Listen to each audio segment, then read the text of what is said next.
नमस्ते दोस्तों, सभी को प्रणाम, आत्मवंदन। दोस्तों, 2025 की आज आखिरी अमावस, लास्ट न्यू मून ऑफ 2025।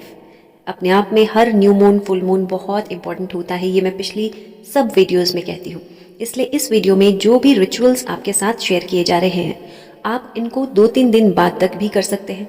जब भी कभी न्यू मून या फुल मून होता है, हर बार एक चीज़ मैं रिपीट करती हूँ कि फुल मून, न्यू मून की जो एनर्जीज होती हैं वो लगभग 3-4 दिन पहले से ही आपको फील होनी शुरू हो जाती है और 3-4 दिन आगे तक इन एनर्जीज को आप फील कर पाते हैं।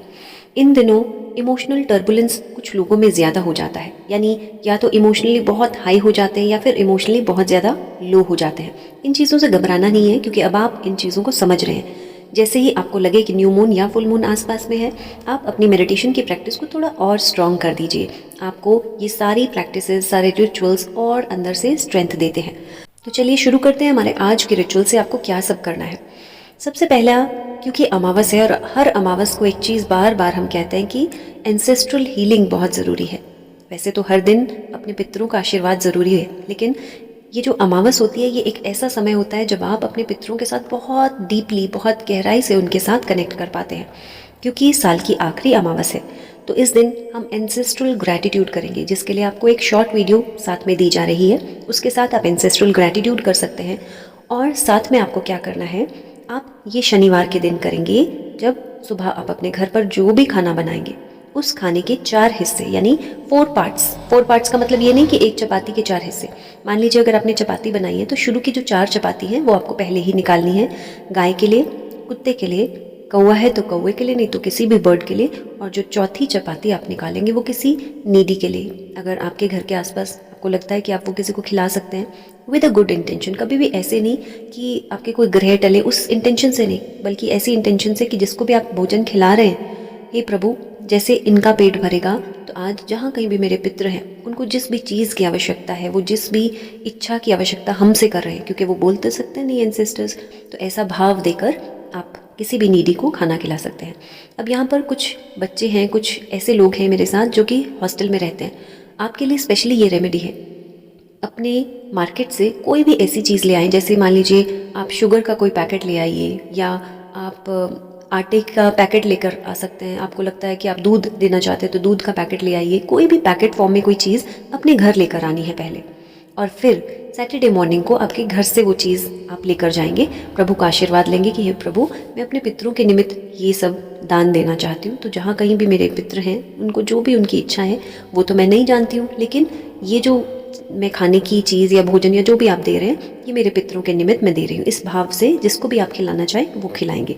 यहाँ पर ध्यान रहे कि जो भी आप खाने की चीज़ लाएंगे वो पहले अपने घर लेकर ज़रूर जाएं, और फिर आप बाकी किसी को भी खाने के लिए दे सकते हैं। इसी दिन, सैटरडे के ही दिन, पीपल के वृक्ष में आपको थोड़ी सी चीनी और थोड़ा सा आटा, ये पीपल के वृक्ष के नीचे ज़रूर डालना है। वहाँ पर चींटियाँ होंगी, वो उसको जब खाएंगी तो वो आपके एंसेस्टर्स को, ऐसा मान्यता है कि वो आपके एंसेस्टर्स को भी प्राप्त होता है। और अगर आपकी कुंडली में शनि का कोई भी दोष है तो उसमें भी आपको बहुत उसमें रिलीफ मिलता है। अगली चीज़, ये भी हमारे एंसेस्टर्स से ही जुड़ी है। जब आप शाम के समय, ये चाहे तो आप फ्राइडे के दिन कर सकते हैं, सैटरडे के दिन कर सकते हैं, चाहे संडे के दिन कर सकते हैं। साउथ की डायरेक्शन में आपको एक दीपक जलाना है। ये अपने एंसेस्टर्स के नाम पर जलाना है। इस दीपक के साथ आपको जो मेडिटेशन दी जा रही है, वो मेडिटेशन आप इसके साथ कर सकते हैं। दूसरी चीज़, आप इस दीपक के साथ और क्या करेंगे, एक प्लेन पेपर पर आप अपनी उन चीज़ों को लिखेंगे। इसको ध्यान से सुनेंगे। एक प्लेन वाइट पेपर पर ब्लैक पेन ले लीजिए। उस ब्लैक पेन से आप वो चीज़ें लिखेंगे, अगर आपको ऐसा लगता है कि आपकी पीढ़ी दर पीढ़ी कोई ऐसी बीमारी, कोई ऐसा कष्ट, कोई ऐसी ब्लॉकेज है जो आप भी देख रहे हैं, आपके बुज़ुर्गों ने भी देखी है, शायद उससे पिछली जनरेशन ने भी देखी, और शायद आपके बच्चे भी देख रहे हैं। जैसे आप में से बहुत से लोग शेयर करते हैं कि आप जिस बीमारी से जूझ रहे हैं, आपके पेरेंट्स में से कोई भी एक उस बीमारी से जूझ रहे थे, जबकि वो एक हेरिडिटी की डिजीज़ नहीं है, लेकिन फिर भी ऐसा हो रहा है। इसी तरह से देखें अपने और अपने परिवार, क्योंकि हम जब एंसेस्टर्स की बात करते हैं तो हम पूरे परिवार की बात करते हैं।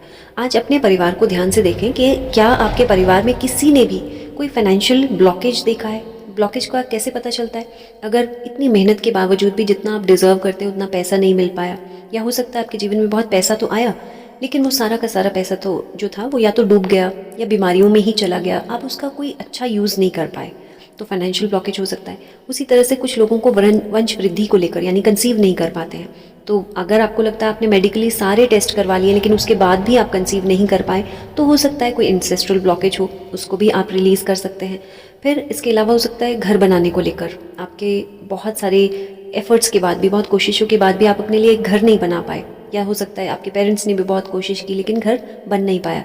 ना तो पैसे की दिक्कत थी, पैसा भी था, सब कुछ था, प्लॉट भी खरीद लिया, लेकिन फिर भी कोई ना कोई इश्यूज़ बीच में रहे तो आप घर नहीं खरीद पाए, या अगर खरीदा तो शायद उसमें रह नहीं पाए, कहीं आपका ट्रांसफ़र हो गया। ऐसे ऐसे बहुत सारे केसेस मैं जैसे आज देख रही हूँ। तो ये सारे हो सकता है एंसेस्ट्रल ब्लॉकेज की वजह से हो। इसके लिए आपको क्या करना है, साउथ डायरेक्शन में एक दीपक जलाना है। ये जो साउथ डायरेक्शन में आप दीपक जलाएंगे, इस दीपक के सामने आपको वही एंसेस्ट्रल हीलिंग करनी है जो आपको वीडियो शेयर की जा रही है। आप इसको लगातार कुछ दिन तक कर सकते हैं, चाहे तो इस पूरे वर्ष कर सकते हैं, क्योंकि कुछ डेज़ जो इस वर्ष के बचे हैं उस एंसेस्ट्रल हीलिंग को करते जाएं। आपको अगर लगता है कि आप उसके साथ रेजोनेट कर पा रहे हैं तो आप उसको लगातार कुछ दिन तक करते जाएं। दूसरी चीज़ आपको क्या करनी है, एक सिंपल वाइट पेपर ले लें। उस वाइट पेपर में आपको क्या करना है, आपको जैसे हम लेटर लिखते हैं ना, बिल्कुल वैसे ही लिखना है। माय डियर एंसेस्टर्स, मेरे प्यारे पूर्वजों को आज सबसे पहले तो मेरा नमन, मेरा ग्रैटिट्यूड, मेरा धन्यवाद। फिर आपने उनसे लिखना है कि आज मेरी और मेरे परिवार की सहायता करें, इन सब ब्लॉकेजेस को रिमूव करने में मेरी सहायता करें। Help me to release this financial blockage, help me to release this, जो भी ब्लॉकेज आपको लगता है, जैसे वंश वृद्धि को लेकर अगर कोई रुकावट है तो उसको लेकर लिखें। जो भी आपको लगता है ना आपकी फैमिली में ये प्रॉब्लम्स हैं, कंसिस्टेंटली बनी हुई हैं, उन चीज़ों को लेकर लिखें। अब लिखने के बाद आपको क्या करना है, ये जो दीपक आपने जलाया है, इसी दीपक से आपको वो पेपर को बर्न करना है। पहले ही अपने साथ एक प्लेट ले लें ताकि वो जो एशेज़ होंगे उस प्लेट में उन एशेज़ को आप रखेंगे, और इसके बाद आप बाहर जाकर यूनिवर्स में इन एशेज़ को ब्लो करेंगे, ये कहते हो कि धन्यवाद मेरे प्यारे एंसेस्टर्स, हमारे जीवन में, हमारे परिवार के जीवन से ये सारी ब्लॉकेजेस को रिमूव करने में आज आपने हमारी सहायता की है, उसके लिए बहुत बहुत आपका धन्यवाद है। इस चीज़ को जब आप करेंगे, ये हर रोज़ नहीं करना है, आपको सिर्फ आज ही के दिन करना है, यानी कि या तो फ्राइडे को कर लीजिए, नहीं तो सैटरडे को कर सकते हैं आप इसको। सैटरडे और बेटर है तो सैटरडे को ही इसको कीजिएगा।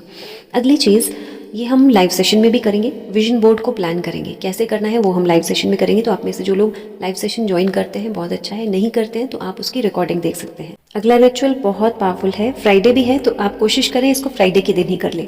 आपके घर में तेज पत्ता होगा, बे लीफ, उस बे लीफ पर रेड कलर के पेन से अपनी कोई भी डिज़ायर्स लिखें। 2 लिख दें, 1 लिख दें, 3 लिख दें, that is all up to you. या तो 1 लिखें, या तो 3 लिखें, या तो 5 लिख दें।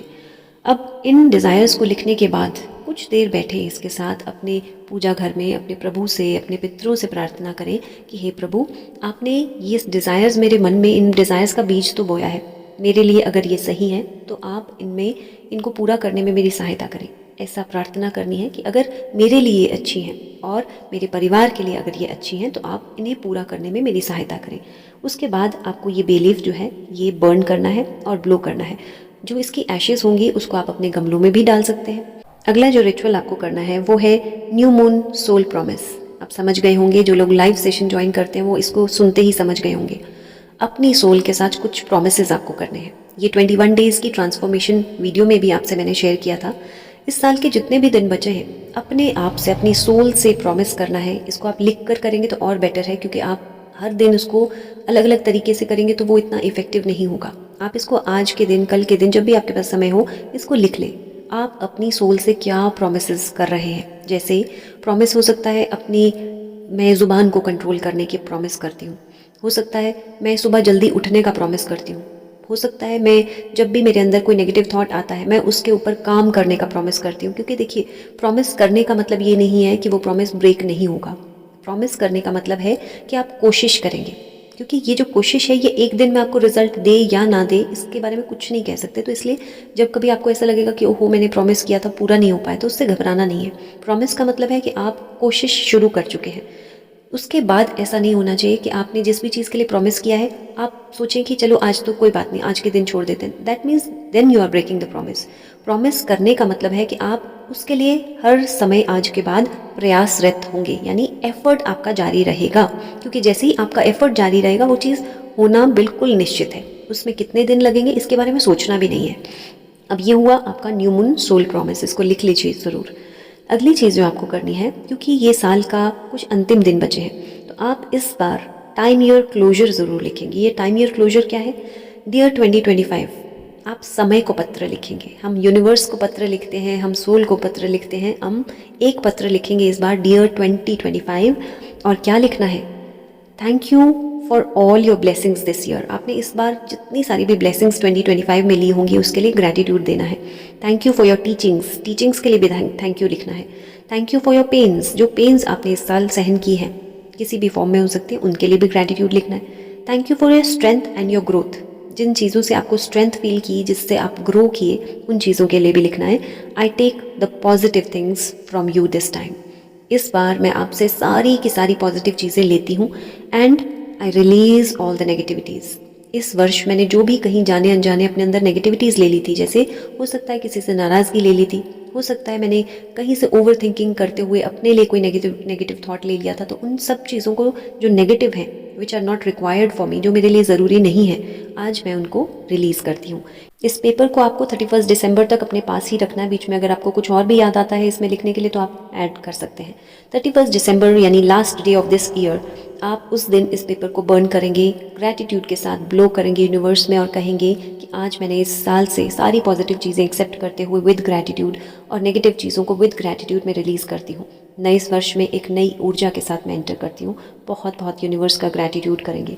अगला और लास्ट रिचुअल, जब आप कल सुबह सैटरडे मॉर्निंग उठेंगे, जब नहाएंगे तो अपने पानी में थोड़ा सा सॉल्ट डालेंगे, अपनी ऑरा क्लेंजिंग करेंगे, ये फील करते हुए कि जब आपके सर से पानी नीचे उतर रहा है तो हर नेगेटिविटी आज मैं पूरी तरह से रिलीज़ करती हूँ। सर पर इस पानी को नहीं डालना है, अपनी पूरी बॉडी में डालना है। तो ये कुछ ऐसे रिचुअल्स हैं जो आपको इस कुछ दिनों में करने हैं, क्योंकि साल के कुछ अंतिम दिन हैं, बहुत पावरफुल होते हैं, बहुत आपके लिए एक अच्छी अपॉर्चुनिटी होती है। एक नए वर्ष में जाने से पहले अपने आप को आप तैयार कर रहे हैं। तो चलिए, इन रिचुअल्स को अगले कुछ दिनों तक आप कर सकते हैं। जब आपके पास समय हो, खुश होकर, बड़े प्रसन्न मन के साथ, पूरे विश्वास के साथ इन रिचुअल्स को कीजिएगा। एक बार फिर से आपके साथ के लिए, आपके प्यार, आपकी ब्लेसिंग्स के लिए बहुत बहुत धन्यवाद। यदि चैनल पर नए हैं तो मेडिटेशन की वीडियोज़ ज़रूर स्क्रॉल करें, आपको ध्यान करना उनके साथ बहुत अच्छा लगेगा। Thank you so much.